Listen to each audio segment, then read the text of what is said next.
So now you're gonna want to take and put some little plastic things. See that little square there?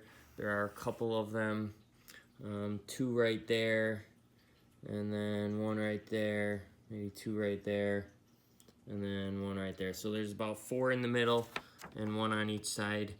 If you stick it in there, it helps to get it off. And then also you pull out that way. See how it's starting to come out that way? So this is kind of hard to, sorry about the film here. It's kind of hard to do and talk at the same time. Okay, so you get it like that and then it just pulls straight off. But it really helps to use something to push from the back side, like I said, those little tabs. So now you got the cover off. Wow, that's great. Okay, congratulations.